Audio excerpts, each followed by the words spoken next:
Single mom turned powerhouse. Except she wasn't single. She had me, and our daughter, and apparently 2 other guys on the side. I used to think betrayal would come with a bang. A slammed door. A screaming match. A confession soaked in tears and regret. Turns out, it comes in lowercase letters and emojis, sent at 2:13 a.m. from a phone that wasn't supposed to be unlocked. My name's Daniel Grayson. I'm 36. I used to be a teacher. Now I'm a full-time father and part-time political cautionary tale. My wife, Miranda, was elected to Congress 2 years ago.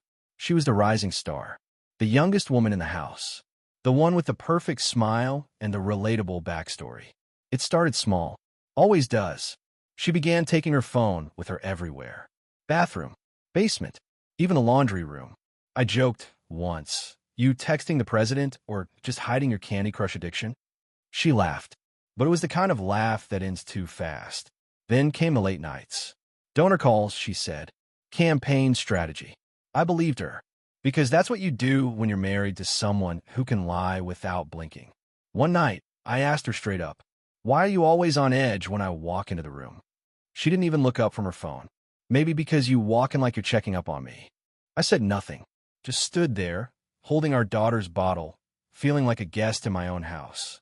The next morning, she left early for a breakfast with constituents. I stayed home with the baby.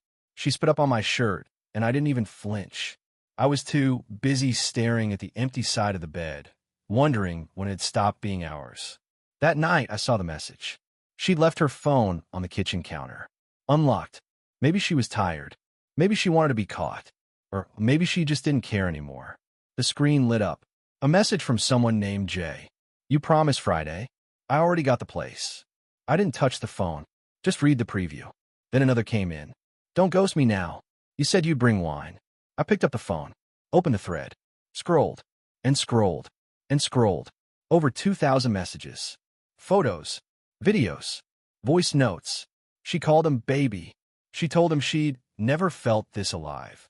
She sent him money, promised him a place to stay, said she'd make it worth his while. I sat down on the floor. Not because I was overwhelmed, because my legs stopped working. Later that night, I asked her again, "Who's Jay?" She blinked. Once. Twice. Then smiled. "You're being paranoid again." "Don't," I said. "Don't gaslight me." She rolled her eyes. "It's work. He's a volunteer. We're planning a fundraiser." I showed her the phone. Her face didn't change. Not even a twitch. "You went through my phone? That's what you're focusing on?" She crossed her arms. "You've always had control issues, Daniel. Maybe that's why I needed someone who actually listens." That line. That one line. It was like she'd rehearsed it. I didn't yell. Didn't cry. I just walked upstairs, picked up our daughter, and held her until she fell asleep. Then I opened my laptop and started saving screenshots.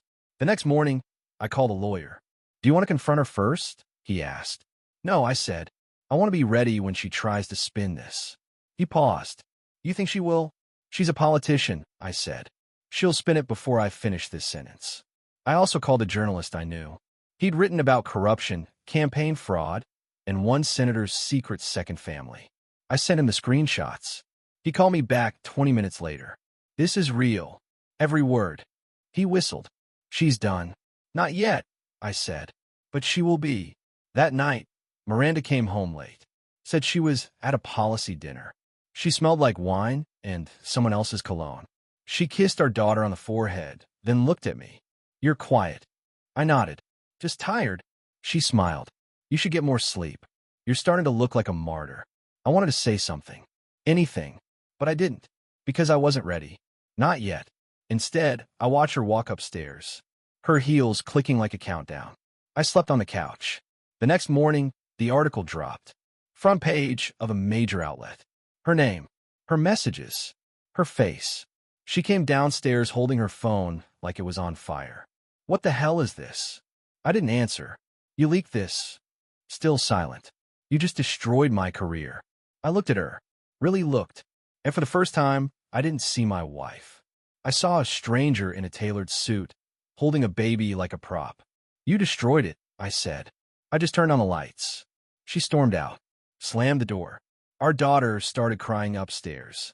I picked her up. Whispered, "It's okay. We're okay." But I wasn't sure if that was true, because the article was just the beginning. And Miranda? She wasn't done yet. Not even close. The morning after the article dropped, I woke up to silence. No baby monitor static. No coffee grinder. No Miranda rehearsing sound bites in the mirror. Just silence. The kind that feels like a hell breath before a punch. I checked my phone. 37 missed calls. 2 from my lawyer. The rest from numbers I didn't recognize. 1 voicemail from a reporter asking if I'd be willing to go on record. I deleted it without listening to the end. Miranda didn't come home that night. Or the next. On day 3, she walked in like nothing happened. Designer coat. Sunglasses indoors. The kind of entrance that says, I'm still in control, even when the building's on fire. She dropped her bag on the counter and said, we need to talk. I didn't look up from the high chair. Our daughter was chewing on a plastic spoon like it owed her money. Miranda took off her glasses. You blindsided me. I stood. You blindsided our marriage. She smirked. You think this is about you? I didn't answer. She didn't deserve one. She walked to the fridge, opened it, stared inside like she'd forgotten what food looked like. You made me look like a monster. You did that yourself. She turned. You leaked private messages. That's a crime. No, I said. What you did with campaign funds might be. That shut her up. For a second. Then she laughed. You're not going to win this. I picked up our daughter. I already did. She left again. This time slamming the door so hard a picture fell off the wall. It was from our wedding. I didn't bother picking it up. The next week was a blur of legal meetings and media noise. My lawyer, a guy named Harris who looked like he hadn't slept since the Bush administration, called me in his office. She's filing a countersuit, he said. For what? Emotional coercion. Claims you manipulated her into a breakdown. I blinked. Is that even a thing? He shrugged. In family court? Anything's a thing. I stared at the ceiling. She's going to drag this out. She's trying to flip the narrative. Paint you as the bitter husband who couldn't handle her success. She's not wrong, I said. I couldn't handle the part where she bought apartments for her boy toys. Harris didn't laugh. He rarely did. That night, I watched her on TV. She was on a panel show, sitting between 2 pundits who looked like they'd been carved from wax. This is a coordinated attack, she said. A smear campaign. My husband is weaponizing our marriage to silence me. The host leaned in. But the messages. Fabricated, she said. Deep fakes. AI. You've seen what they can do. I turned off the TV. The next morning, I got a call from the ethics committee. They wanted to meet. I brought everything. Screenshots, bank transfers, timestamps. They listened. Took notes. Asked questions like, did she ever mention campaign funds being used for personal expenses? And, were you aware of any threats made to silence the recipients? I answered honestly. I didn't need to embellish. The truth was ugly enough. After the meeting, one of the aides pulled me aside. She's trying to get ahead of this, he said, framing it as a gendered attack. I nodded. Let me guess. I'm the insecure husband who couldn't handle a powerful woman. He didn't respond. He didn't have to. I walked out of that building knowing 2 things. 1, they believed me. 2, it wouldn't matter unless I stayed 10 steps ahead. So I hired a private investigator. Not to dig up dirt, just to confirm what I already knew. He came back with receipts. Literally. Hotel bookings. Wire transfers. A second phone registered under a fake name. Well, the guy she'd been messaging? He was 19. The other? 21. Both had records. One had a restraining order from a previous relationship. I handed everything to Harris. He looked through the file and said, this changes everything. No, I said. It just confirms it. The next day, I confronted her. She was in the driveway, talking to a reporter. I waited until the camera was off. You paid a 19-year-old to send you videos. She didn't flinch. He was legal. You used campaign money. She smiled. Prove it. I already did. She stepped closer. You think this makes you a hero? No, I said. It makes me a father. She laughed. You're pathetic. I leaned in. And you're done. She left in a black SUV with tinted windows. I stood there holding a folder full of her lies, wondering how many more layers there were to peel back. That night, I got a call from the journalist. We're running a follow-up, he said. This time with the financials. Do it. You sure? She's still out there spinning this. I'm done playing defense. He paused. You know this could bury her. I looked at my daughter, asleep on the couch with her stuffed rabbit. Then dig deep. The next morning, the story broke. Front page. Her face. Her name. Her payments. Her messages. The backlash was immediate. Her party suspended her. Donors pulled out. The ethics committee launched a formal investigation. She called me that night. You think you've won? I didn't answer. You think this makes you better than me? Still silent. You're nothing without me. I hung up, and for the first time in months, I slept through the night. But I knew it wasn't over, because people like Miranda don't go down quietly. They burn the house on their way out, and I was still inside. The courthouse smelled like old paper and disinfectant. I sat in the hallway outside family courtroom 3B, holding a manila folder that felt heavier than it should have. Inside, screenshots, transcripts, bank records, and one printed email that still made my stomach turn. Across from me, Miranda scrolled her phone like she was waiting for a latte, not a custody hearing. Her lawyer whispered something. She didn't look up. She just nodded, smirking like she already knew the outcome. I didn't. The bailiff called us in. The judge was a woman in her 60s with tired eyes and a voice like gravel. She didn't smile. That made two of us. Miranda's lawyer went first. He painted her as a misunderstood public servant, said she was under pressure, said I was emotionally manipulative and controlling, said I was using our daughter as leverage. I didn't flinch. I'd heard worse. From her. Then it was our turn. My lawyer, Harris, stood and said, Your Honor, we're not here to debate ambition. We're here to protect a child. He handed over the folder. The judge flipped through it, slowly, page by page. When she got to the email, she paused. I use my position to get what I want, she read aloud. He's just a shadow. I'll destroy him if he pushes back. She looked up. Ms. Grayson, did you write this? Miranda didn't blink. It was taken out of context. The judge raised an eyebrow. What's the context for threatening to destroy the father of your child? Silence. Then she added, And the payments to these two young men? Miranda shifted in her seat. They were consultants. The judge nodded. Consultants who sent you shirtless videos? Her lawyer objected. Overruled. The judge turned to me. Mr. Grayson, have you ever denied Ms. Grayson access to your daughter? No, Your Honor. Have you ever used your daughter to manipulate her mother? No. Have you ever threatened her? No. She looked at the psychologist's report, then the social worker's notes, then back at Miranda. Ms. Grayson, your psychological evaluation indicates narcissistic traits, a pattern of manipulation, and a tendency to deflect responsibility. Miranda crossed her arms. I'm being punished for being a strong woman. The judge didn't flinch. You're being held accountable for being a reckless parent. She banged the gavel once. Temporary full custody to Mr. Grayson. No unsupervised contact. Written communication only. Twice a year. Miranda stood. This is a joke. The judge didn't look up. This is justice. Outside the courtroom, Miranda caught up to me. You think this is over? She hissed. I didn't answer. She stepped closer. You're not the hero here. You're just the guy who got lucky. I looked her in the eye. No, I'm the guy who stopped being afraid of you. She walked away. Fast. Like the hallway was on fire. Back home, I sat on the floor with my daughter. She was stacking blocks.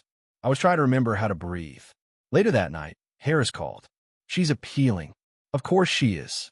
She's also going on another talk show. Let her. You're not worried? I looked at the baby monitor. She can talk.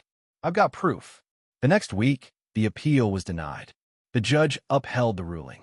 The court cited clear evidence of emotional abuse and manipulation. Miranda's team tried to spin it. Said the system was biased. Said I was weaponizing fatherhood.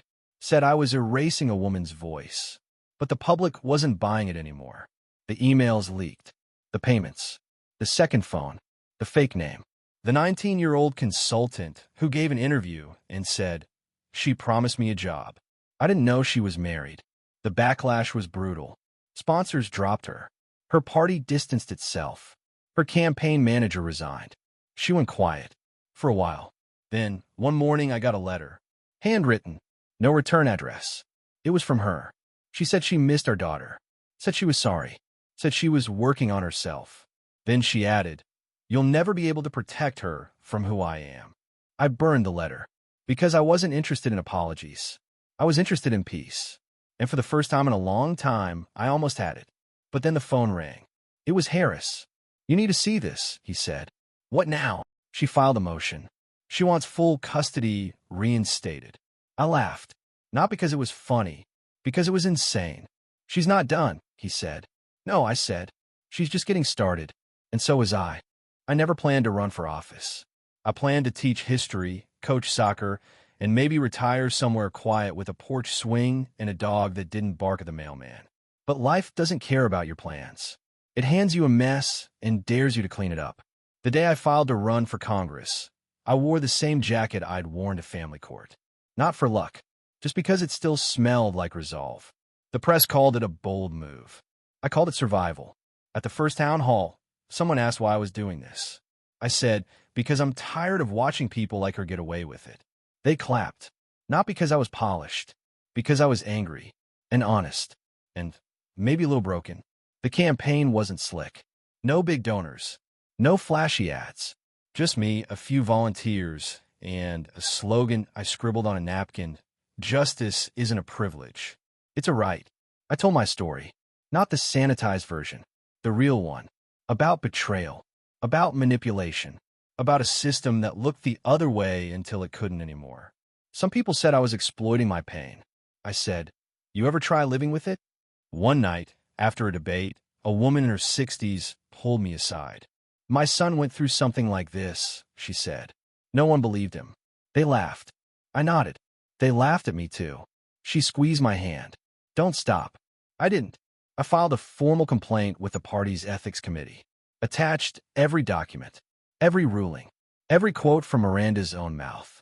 They stalled, delayed, asked for more evidence. So I gave them more. I went public, held a press conference on the courthouse steps. "I'm not here to destroy anyone," I said. "I'm here to make sure no one else gets destroyed the way I did." The next day, the committee voted to expel her. Miranda responded with a video on a popular streaming platform. Dim lighting, soft piano, the whole redemption arc. "I'm a woman with ambition," she said. "And that scares people." I watched it with the sound off. Her eyes didn't match her words. Then the emails leaked. Not the ones about me. The ones about our daughter. "She's just a prop," she wrote to one of her boyfriends. "He uses her to make himself look good." That was the final nail. Journalists ran with it. Headlines like "The Fall of Miranda Grayson" and "From Power to Pariah." One columnist wrote, "This isn't just a scandal. It's a reckoning." Congressmen started calling, not to offer support, to co-sponsor my bill. The bill was simple. If you're convicted of domestic abuse, you don't get unsupervised access to your kids. Period. It passed. Fast. I gave a speech on the floor. "I'm not a politician," I said. "I'm a father. And I'm tired of watching the system protect the wrong people." They gave me a standing ovation. I didn't smile, because I wasn't done. I pushed for more reforms, more protections, more accountability. And people listened, because I wasn't selling hope. I was selling truth. One night, after a long day on the Hill, I got a call from the social worker who'd testified in my custody case. "I just wanted to say," he said, "I've never seen someone hold it together the way you did." I didn't know what to say. He added, "Your daughter's lucky." I hung up and sat in the dark for a long time.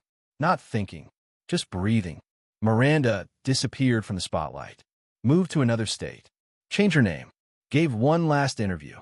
"I didn't do anything wrong," she said. "The world just isn't ready for women who play by men's rules." I didn't respond. Didn't need to. The court had spoken.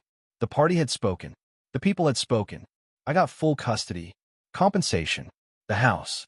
She got silence. And maybe that was worse. One night, I sat down for an interview. National network.